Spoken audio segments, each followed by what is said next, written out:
What the fuck is up, everyone? Prison Metaler here, back with a brand new album review. Today we are reviewing Arch Enemy's new album, Blood Dynasty.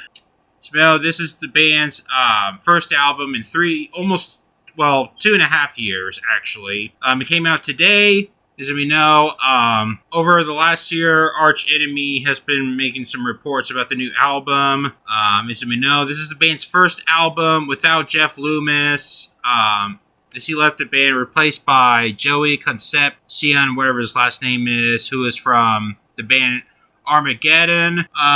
So, as we know, I barely talk about Arch Enemy on my channel. I am actually reviewing every Arch Enemy album. So I'm reviewing their new album. As we know, I think this is the band's fourth album with Alyssa White Gluz on there. Now, as for my thoughts on Arch Enemy in general, I think they're a really great band. I do like a lot of their materials, like albums such as, I do like Burning Bridges, Anthems of Rebellion, Doomsday Machine, and such. Now, as for the Angela Gassau era, she is obviously the best vocalist out of all three in Arch Enemy, in my opinion. And as of the original vocalist, Johan Leva, whatever his name is, he's obviously my least favorite, even though Burning Bridges, his vocals did improve. His first two albums sounds like he's yapping a lot at times, which I'm obviously not really a fan of, but he's honestly my least favorite. So how I rank this is Johan Leva, Alyssa White Gluz, and Angela Gassau as for how I rank the vocalists for Arch Enemy. Now, I haven't really kept up with the Alyssa Gluz era, but when I heard their new album, I did not expect clean vocals, since when I pay attention to Arch Enemy, I haven't really listened to the recent materials from Arch Enemy, but I never expected to hear clean vocals when I went to... I kind of skipped ahead to their newest album. I didn't really expect any of the clean vocals on here, which is kind of surprising to me, since Arch Enemy barely has any clean vocals, to be honest with you. Especially with the song Illuminate the Path and such.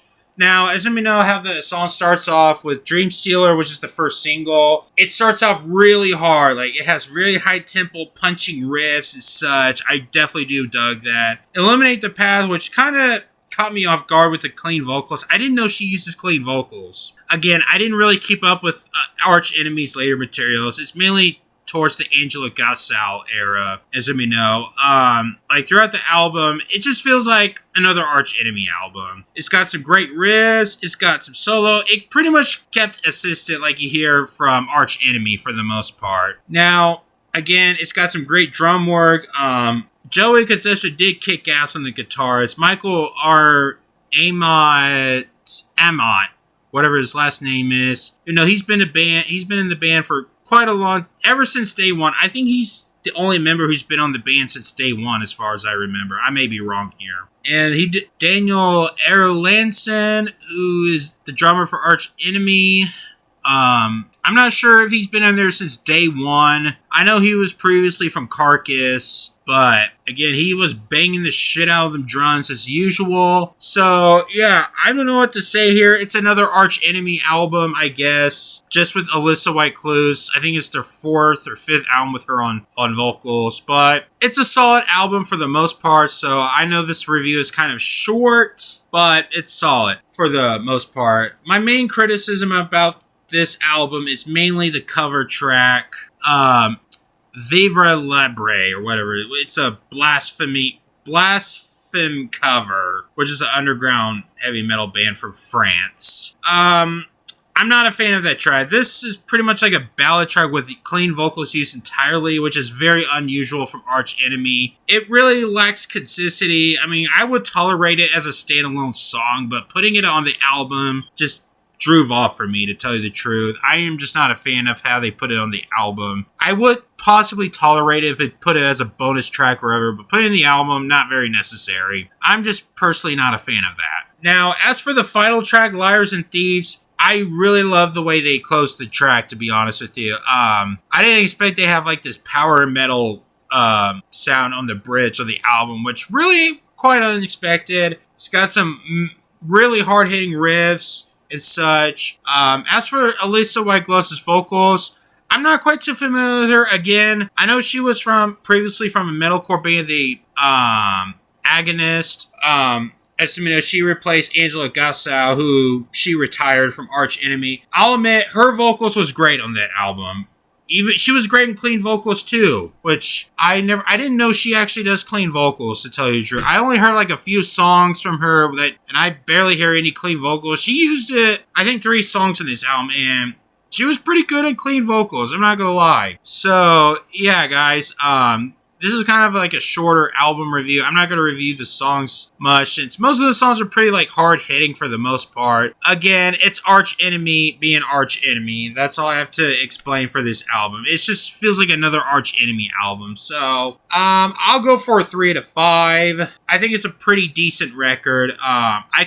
If they could cut out the cover song and maybe the interlude track, Presage, I possibly could go for a 3.5, but I'll go for a 3 out of 5.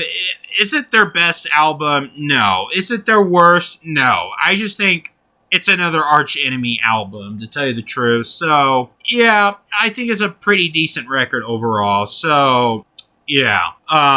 If I would go back to, like, Arch Enemy, it would have to be the Angela Gassau records. I think the 2000s Arch Enemy is easily the best era, in my personal opinion, with Angela Gassau, since she's obviously my favorite vocalist out of all 3. So, yeah, guys, I think it's a pretty decent record overall. So, that's all I have to say here. Alright, guys, so that is my review for Arch Enemy's new album, Blood Dynasty. So, what are your thoughts on it? Do you like this album? Do you not like this album? And yes, guys, I know I've been away for a while. I was on vacation. I was out of town, which caused me to put on reviewing every Arch Enemy on hold. So, you know, I'm going to be on. After that, I'm going to have to do Machine Head before I do Lacuna Coil. So, yeah, guys. So, that is my review for Arch Enemy's new album. So, anyways, guys, if you enjoy this content, subscribe for more content and all that bullshit. And I'm going to go ahead and get the fuck out of here. So, I'm out.